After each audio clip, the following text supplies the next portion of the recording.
여러분, 요즘 우리에게 있어서 이 전자기기가 있잖아요. 전자기기를 때려야 뗄 수 없는 중요한 물건입니다. 여러분, 특히 스마트폰 있잖아요. 이거 없이는 상당히 불편함을 느낄 수밖에 없어요.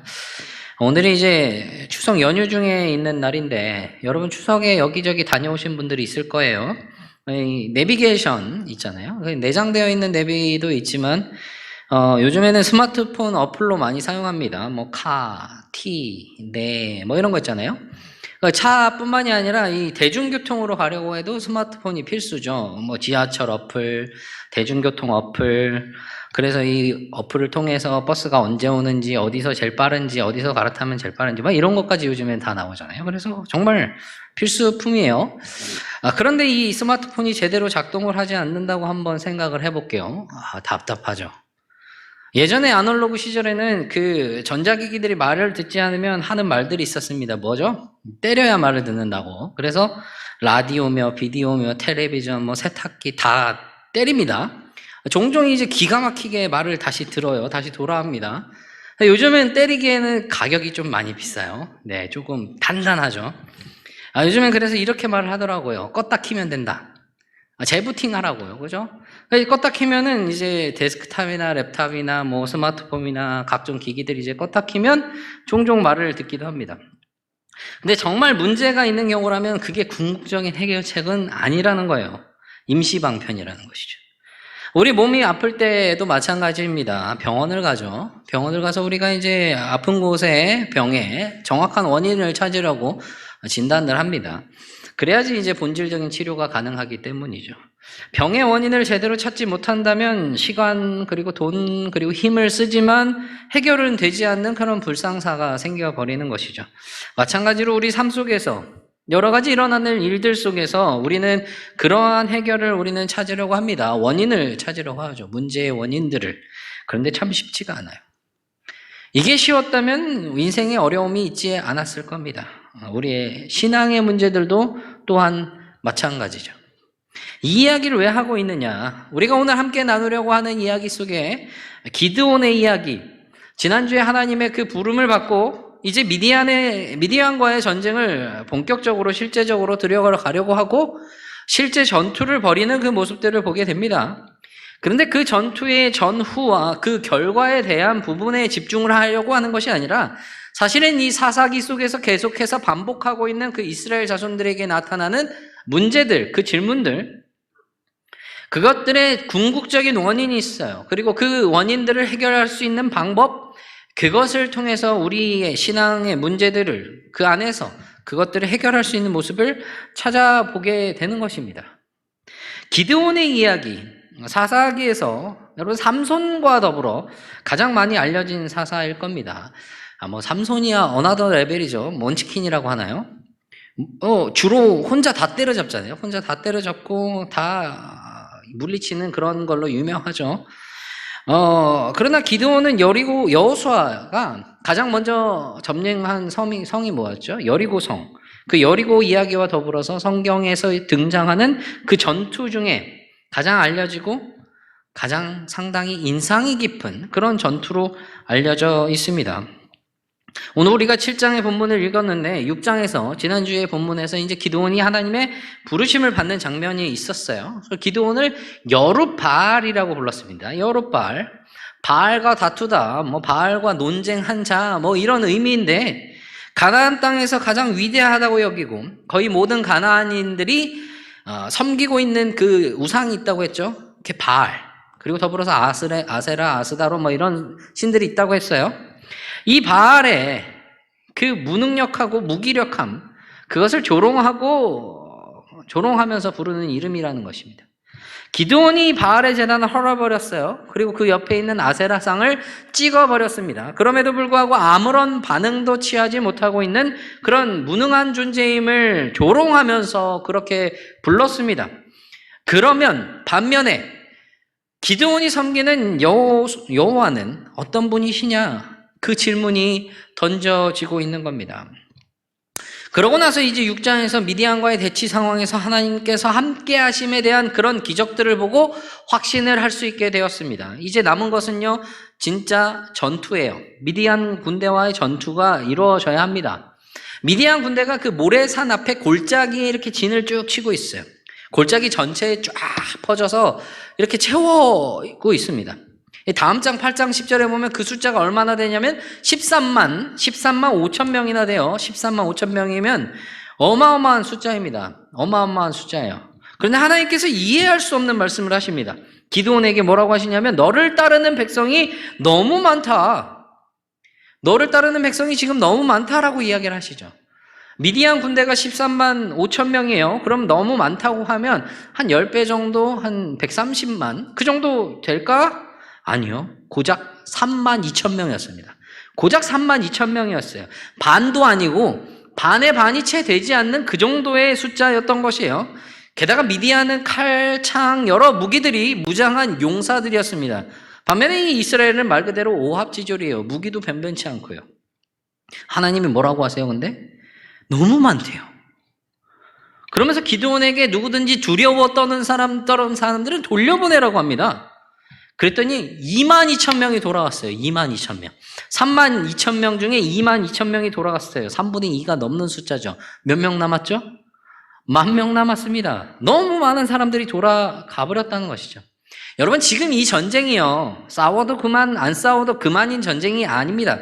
물론 두려울 수 있어요. 눈앞에 너무나도 많은 그 군사들이 그렇게 둘러싸고 있고, 게다가 그들은 너무나도 강력한 용사들이고 몇십 년 동안 피폐하게 핍박당하던 그런 민족들이었는데요. 그에 반해서 우리는 무기도 변변치 않고 완전히 오합지졸, 두렵지 않은 게 이상할 겁니다. 그런데 지금 이 전쟁이요, 미드안 군대가 그렇게나 많이 온 것은 이스라엘을 완전히 짓밟으려고 온 겁니다. 그러니까 생사의 기로에 서 있는 거예요. 사활을 걸고 지금 싸워도 마땅치 않은 마당에 돌아가고 있어요. 지금 이스라엘의 상태가 이 정도였던 겁니다. 그들의 신앙적인, 그들의 그 민족적인 그런 상태가 이 정도였다는 거예요. 자신들이 누군지, 왜 미디안과 싸워야 하는지, 아니 자신들이 이 가나안 땅에 온 이유조차도 이미 까마득히 잊어버리고 있는 그런 상태였을 겁니다. 그렇게 2만 2천 명이 돌아가요. 이제 딱 10,000명 남았습니다. 숫자 딱 만 떨어지니까 오히려 좋아요. 그럴 수 있을까요? 미디안 군대에 비해서 10분의 1도 안 되는 숫자입니다. 물론 두려워 떨고 있는 사람들이 득실득실한 와중에 이 10,000명이 아니라 10,000명만, 두려워하지 않는 그 10,000명만 남아있던 것이 오히려 합리적으로 보이기도 합니다. 예전에 드보라와 바락의 그 군대가 가나안의 그 900승의 철병거를 물리쳤던 게 10,000명이었으니까 그걸 생각하면 오히려 나을 수 있겠다고 생각을 할 수 있어요. 그런데 하나님이 거기다가 또 말씀을 하세요. 백성이 아직도 많다. 또 많대요. 10,000명으로 줄었는데 하나님, 저기 미디안 애들을 13만 5천인데요? 저희 10,000명밖에 안 되는데 대체 뭐가 많다고 하시는 거죠? 이렇게 말할 정도였던 것이죠. 어쨌든 하나님께서 이 10,000명이 너무나도 많다. 그리고 10,000명을 이 물가로 데리러 가라고 하셔요. 그러면서 거기에서 시험을 하시겠대요. 그런데 시험의 내용은 안 가르쳐 주세요. 여러분, 시험 보려고 하는데 시험 문제를 안 가르쳐 주고 그냥 풀래요. 이런 겁니다. 그런 시험의 내용을 안 가르쳐 주고 어떤 사람이 통과될지도 안 알려주세요. 그리고 물가로 내려가요. 백성들이 물을 마시게 합니다. 물을 혀로 앓는 사람 따로 떼고, 무릎 꿇고 마시는 사람 따로 줄을 세우라고 하셨어요. 손으로 움켜서 입에 대고 핥은 사람이 300명이었어요. 그럼 반대 그룹은 몇 명이죠? 9,700명. 누굴 택하고 싶으세요, 여러분? 9,700명이죠. 지금 한 명 한 명이 소중한데. 그런데 하나님 300명을 선택하라고 하십니다. 흔히들 그런 해석을 하곤 해요. 이 300명이 전쟁을 하기 위해서 준비되어 있는 사람이어서 그렇다. 무릎 꿇은 사람들은 우상에게도 무릎 꿇었던 그런 사람들이었다. 이런 여러 가지 해석들을 합니다. 그런데 여기에 하나님의 목적이 있는 것은 아니었어요. 하나님의 목적 무엇이었냐? 너무 많다. 너무 많아서 이렇게 이기면 너희의 힘으로 이겼다고 할 거다. 줄여라. 수를 줄이는 것. 적은 수를 데리고 가도 하나님이 이기게 하시는 것, 그게 하나님의 목적이었다는 겁니다. 사실 물을 어떻게 마시든지 그게 무슨 상관이겠어요. 율법에 물을 어떻게 마셔야 한다는 조항이 있는 것도 아닌데 말이죠. 그리고 만약에 분명한 답이 있었다면 하나님께서는 이미 내려가기 이전부터 어떤 그룹을 택하라고 말씀을 하셨을 것이에요. 이렇게 300명을 뽑았어요. 그러면 이 300명이 소수정예로 뽑아서 정말 특수부대를 이렇게 데리고 가라고 하는 거예요? 아니에요. 너무 무능해서 아무것도 아닌 그런 사람들이어서 전쟁에 이겼을 때 내 힘으로 한 게 아무것도 없는데 하나님께서 이기게 하셨구나. 그것을 바라볼 수 있도록 그렇게 말할 수밖에 없는 그런 사람들이 여기 모였다는 겁니다. 하나님 뭐라고 하시면서 수를 줄이셨어요? 2절에서 이렇게 말씀하셨습니다. 이스라엘이 나를 거슬러 스스로 자랑하기를 내 손이 나를 구원하였다 할까 함이니라. 하나님께서는 이 안에 분명한 교훈을 두신 겁니다. 그게 무엇이냐면 전쟁을 이기는 것은 이스라엘이 아니다. 여호와로 인합니다. 전쟁의 승리는 여호와께서 주시는 것이다. 그러면 이스라엘이 항상 의지하고 신뢰할 분이 누구시냐? 여호와다. 그것을 분명하게 가르쳐주고 계신 것입니다. 32,000명이 300명으로 줄었어요. 10%도 아니고 1%예요. 1%. 엄밀히 말하면 1%보다 적습니다. 여기 지금 모인 중에서 1%라고 하면 한 명이 안 돼요. 추석 연휴라 좀 많이 비어 보이는데 그래도 굉장히 많은 분들이 함께 오셨어요. 반올림 해야 한 명 나올까 말까 할 것 같은데 그만큼 어마어마한 숫자가 줄어버렸다는 겁니다. 기드온 마음이 어떻겠어요? 남은 300명은 어떻겠어요?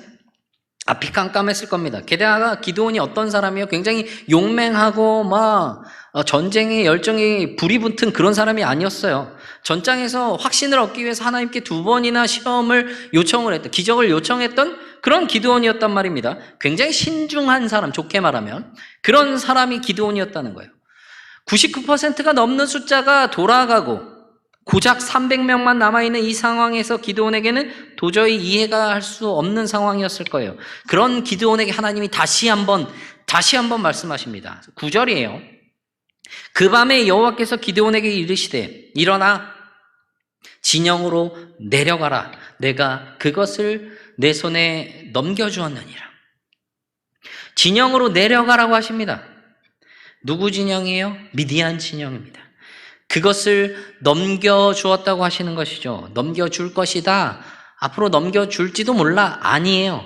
넘겨주었다. 이미 완료된 상황을 그렇게 말씀을 하십니다. 이 말씀을 좀 기억하세요. 그곳을 향하여 쳐내려가라. 그들을 쳐라. 승리를 내가 이미 주었다. 이런 말씀을 하셨다는 겁니다. 하지만 이어서 말씀하세요. 만약에 그런데 두려우면 너의 부하 불화와 함께 진영에 한번 내려가 봐라. 정탐을 해보라 라고 말씀을 하세요. 거기에 하는 말을 들으면 강한 용기를 얻을 것이라고 그렇게 말씀하시는 것이죠. 말대로 기드온이 부하를 데리고 내려갑니다. 미디안 그 근처에 갔어요. 말이 13만 5천 명이지 여러분 얼마나 많을까요? 여기 가득 차면 우리 교회에 진짜 4명씩 채워서 가득 차도 1,000명이 안 될 거란 말이에요. 얼마나 많은 숫자가 그 눈앞에 이렇게 펴져 있었어요. 13만 5천 명. 거기에다가 낙타의 수도 엄청 많았습니다. 그래서 이들의 수가 메뚜기의 많은 수와 같다고 얘기했고 이들의 낙타의 수가 해변의 모래와 같이 많다고 그렇게 표현을 합니다. 헤아릴 수 없을 정도로 그렇게 많은 군대 그리고 낙타 용기가 생기는 게 아니라 도리어 간담이 서늘해지는 그런 순간이었을 거예요. 셀 수 없이 많은 저런 군대들을 300명으로 어떻게 이길까? 300명의 어벤져스가 이게 이길 수 있을까? 머리를 아무리 굴려도 상상할 수 없는 그런 일들인 것이죠. 그때 어떤 한 사람, 미디안의 한 사람이 자기 친구에게 자기가 꾼 꿈을 이야기를 합니다. 어떤 꿈이냐면 보리떡 한 덩이머리가 막 굴러왔대요. 미디안 진영으로 막 굴러와서 한 장막을 탁 치니까 장막이 쓰러졌다는 겁니다. 보리떡 한 덩어리, 커봐야 얼마나 크겠어요? 여러분 식빵 중에서 가장 큰 게 한 이만하겠죠? 보리떡이 커봐야 얼마나 크겠습니까? 이만한 게 굴러와서 장막을 쳤는데 장막이 무너졌다. 가능할까요? 꿈에서나 가능하지 그게 실제로는 말이 안 되는 건 일인 거예요. 보리떡이 아무리 높은 데서 굴러서 가속도를 아무리 많이 받았다고 하더라도 이과입니다. 그래서 장막을 쳤다 해도 힘이 안 되는 거죠. 이 보리떡이 그거를 감당할 힘이 안 된다는 거예요. 여러분 보통 여러분 친구들이 이런 꿈을 꾸면 뭐라고 하죠? 개꿈이야. 근데 그 꿈을 들은 친구가 그래요. 14절인데요. 이는 다른 것이 아니라 이스라엘 사람 요아스 아들 기드온의 칼이라. 하나님이 미디안과 그 모든 진영을 그의 손에 넘겨주셨느니라. 이렇게 말하고 있는 겁니다. 이건 더 말이 안 되는 거예요. 일단 누가 적군이 300명밖에 안 되는데 그것을 다 파악하지 못했다고 하더라도 군사의 수로 보나 무기로 보나 그들이 타고 있는 것들을 보나, 그러니까 낙타 같은 그런 군사력으로 보나 게임이 안 되는 거죠. 아무리 눈 감고 해도 다 이길 것 같은 그런 전력이라는 거예요.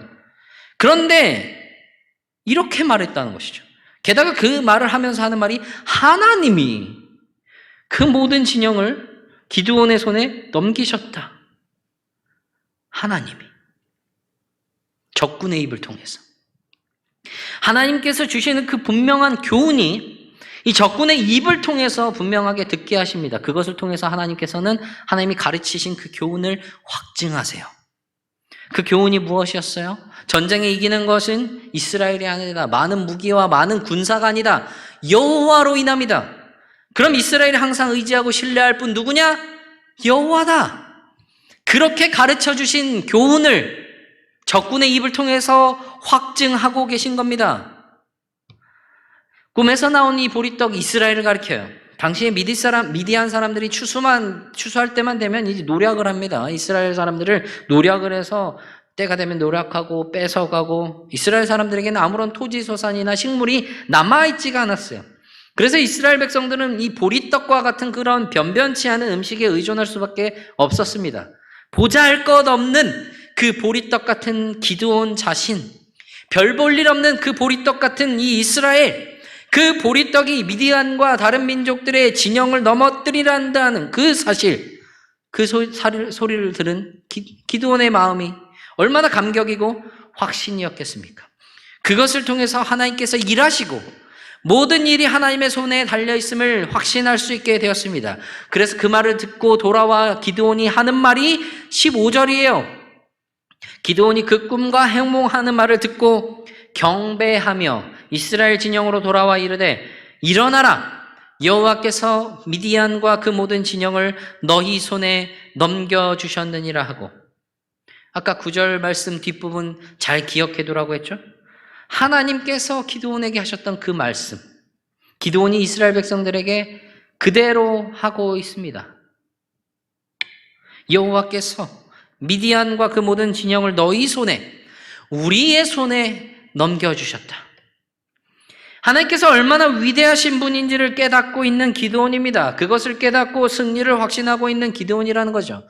그때에 자신이 해야 할 일, 하나님을 전적으로 의지하고 그러할 때 진정한 능력이 나온다는 사실을, 승리의 유일한 조건이라는 것을 깨닫게 되는 것이죠. 그래서 하나님께 경배합니다. 그리고 이제 유명한 승리가 뒤따르게 되는 것이죠.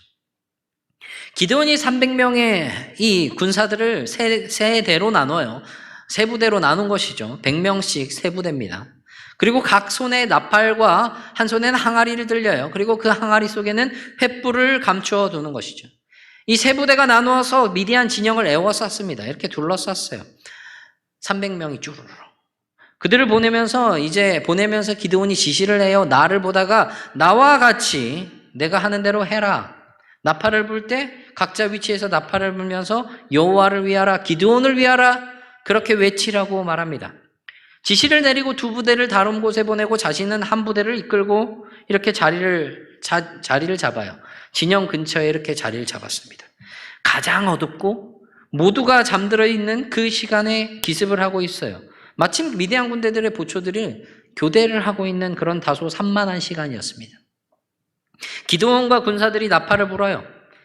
큰 소리로 갑자기 나팔을 불고 항아리를 깨뜨립니다. 그와 동시에 300명, 이 세 부대가 나팔을 불고 항아리를 깨뜨리고 외칩니다.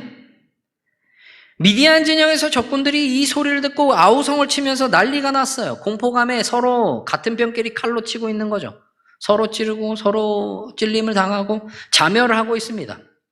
여러분 300명이 아무리 날쌔고 뛰어나더라도 이 13만 5천 명을 다치는 게 순식간에 다치는 게 가능할까요? 불가능에 가까울 겁니다. 그런데 이 13명 5천 명이 자기들끼리 칼로 찌르고 치고 하면서 자멸하고 있는 것이요. 하나님께서 가르치신 그 교훈이 확증하셨던 그 교훈이 증명이 되고 있는 순간입니다. 무엇이에요? 전쟁에 이기는 것이 이스라엘로 인함이 아니라 많은 무기로 인함이 아니라 많은 수로 인함이 아니라 여호와로 인합니다. 오직 여호와로. 이스라엘이 의지하고 신뢰할 유일한 분 오직 여호와다. 그것을 실제로 증명하시는 모습을 눈앞에서 보게 됩니다. 여러분 미디안 군대가 그래도 아무리 그래도 용사들이에요. 잔뼈가 굵은 전쟁에 잔뼈가 굵은 그런 사람들인데 밤중이라도 나팔 소리가 시끄럽고 항아리가 막 깨지는 소리가 들리고 횃불이 막 날아다닌다고 하더라도 서로 막 지르고 하는 그 순간에 그들의 눈앞을 가린 것은 무엇이었냐? 공포였습니다. 공포. 단순히 그 공포심이 이 나팔 소리나 항아리로 인해서 생긴 것일까요? 그들의 공포심은 이미 그들 가운데 있었던 것입니다. 그것이 그러면 이스라엘 백성들이 군사적으로 우세해서 그들이 공포감을 가졌던 것일까요? 누가 봐도 아닙니다. 300명 누가 봐도 위협적이지가 결코 않아요.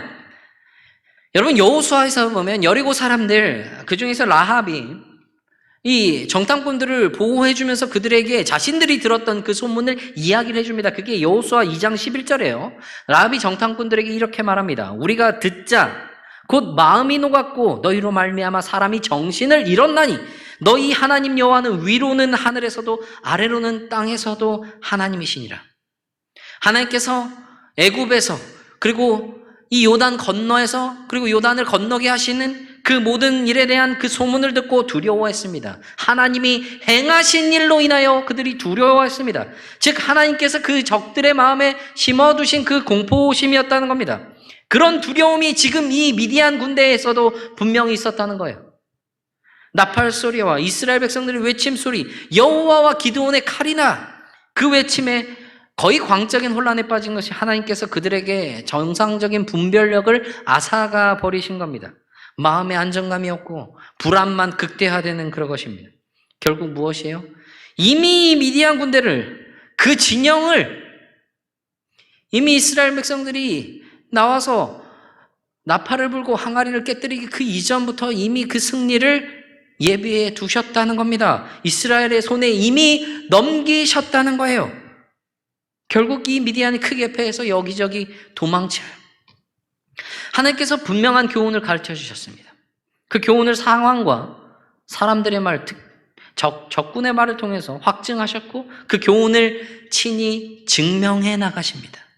이스라엘, 이 기드온과 함께하고 있는 이 300명의 군사들, 그들에게 있어야 할 것이, 그들이 했던 것이 어떤 뛰어난 군사적인 전략이나 아주 용맹스러운 그 마음이나 아니면 싸움의 그런 스킬 같은 것들이 아니었습니다. 아무런 기술이 없어도 됐어요. 단지 그들은 나팔을 불면 됐고요. 항아리를 깨뜨리기만 하면 됐습니다. 누구나 할 수 있는 그런 일, 이들에게 하게 하셨고 이들은 그 일에 감사하게 순종하며 사용되었다는 것입니다. 비슷한 장면이 떠오르지 않으세요? 여리고 성 무너뜨릴 때 이스라엘 백성들이 해야 할 것이 무엇이었습니까?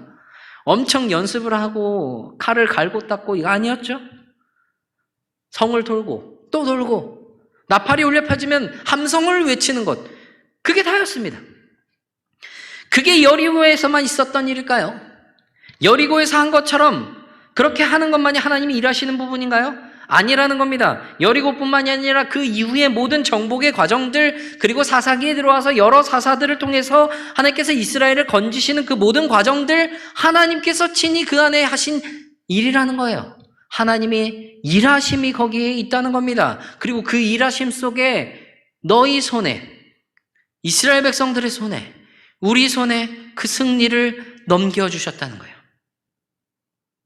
그런데 여러분, 이스라엘이요, 평온하다가 지금 위기를 또 처한 거예요. 고통을 당하고 또 주위 민족들, 이번에는 미디안에게 고통을 당하죠. 괴롭힘을 당합니다. 무엇 때문이었죠? 이스라엘이 또 여호와 앞에서 악을 행하였으므로, 그거였습니다. 그러나 동시에 하나님께서 그들을 붙드셨고 사사들을 통해서 건지심으로 그들이 평온함을 얻습니다. 승리하게 되었다는 거예요. 하나님이 가르치시고 확증하시고 증명하신 그 분명한 교훈이, 승리는 하나님께 달려있고 이스라엘 할 것은, 우리가 할 것은 하나님을 의지하고 신뢰하며 그 가운데서 맡겨진 일을 다 하는 것, 그거라는 거예요. 그럼 정말 중요한 건 무엇이냐? 승리를 얻고 났어요. 미디안을 도망가는데 막 추격을 합니다. 그리고 요단강에 이르는 수로를 점령을 해요. 그리고 도망가는 사람들을 막 잡아요. 에후 때에도 이 요단 나루를 점령을 해서 선점을 해서 이 도망치는 모압 군대를 진멸했던 일이 있습니다.